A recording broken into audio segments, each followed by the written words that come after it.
ya, namanya robot ya.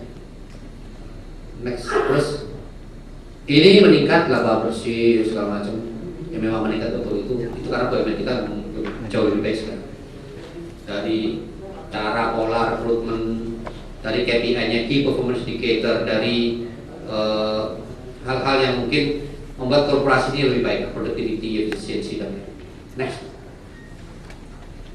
ya. Perbandingan seluruh BUMN, Petronas, Sinopec, Indian Oil, ini dibandingkan seluruh BUMN memang 2.234 triliun. Apanya ini? Salesnya atau apanya? Salesnya apa ya? Salesnya kan? Oh, aset itu aset. Revenue-nya Sinopec lebih tinggi. Ya karena kita campur-campur, namanya ada perusahaan garam gitu ya, botol kayak gelas, ya rugi-rugi lah. Separuh BUMN kita ini sudah obsolete life cycle-nya.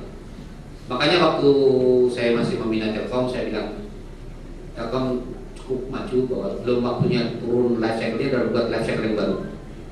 Belum seluler belum turun, masih mau turun, dia udah buat life cycle yang baru. Di BUMN lain tidak seberuntung itu.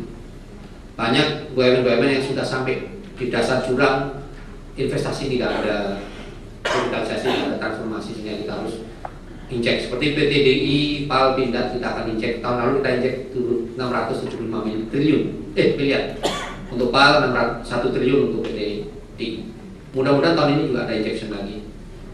Itu akan membuat floating lagi company. Kalau enggak ya ini nggak bisa, dia udah dalam sekali, kerugiannya banyak. Kerugian bukan hanya karena perusahaan itu sendiri, karena perusahaan-perusahaan yang heavy related pada defense itu pasti monopolistik. Dia tidak bisa jualan ke orang-orang, dia harus izin ini, izin itu, termasuk izin NATO. Mau jualan apa senjata tuh izinnya sampai Amerika ikut lihat gitu. Ini memang Amerika masih polisi dunia. Nah itu dikontrol semua. Gimana kita membandingkan perusahaan yang jual senjata, tank, panzer, dan lain-lain dibanding yang produk biasa, ya nggak mungkin.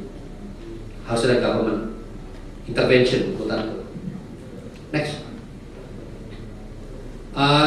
ya itu kita tahu bahwa BUMN itu penuh dengan tanda kutip politics. Ada birokrasi ya politik, dan bisnis. Itu harus dipisahkan, ya politik ya politik lah, bisnis birokrasi. Mudah-mudahan itu akan membawa perbaikan ke depan. Dan kita udah konsisten kita lakukan itu. Sekarang banyak BUMN kita yang insya Allah mungkin 2 minggu lagi atau seminggu lagi datang Michael Forbes atau Steve Forbes dari Amerika, the owner of Forbes Magazine, yang akan memberi kuliah tamu di istana Presiden SBY, dan mungkin akan memberi recognition bahwa beberapa company BUMN kita masuk dalam top 500 company, termasuk Telkom juga. Nomor berapa itu? 400 kan? Telkom masuk, Mandiri masuk, PGN masuk. Jadi our company now a real global company, not only in the size but also the performance is global company. Dan itu dulu dicanangkan sejak saya ingat itu Pak Tanri Apeng tahun 97 mengatakan we have to go to top 500 company in Fortune 500. Dan sudah mulai ya 10 tahun. Perubahan itu tidak bisa cepat, perubahan itu graduals. Karena you cannot just overnight change everything, ya collapse. Next. Nah ini ya ini ada teori-teori biasa. Next. Terus.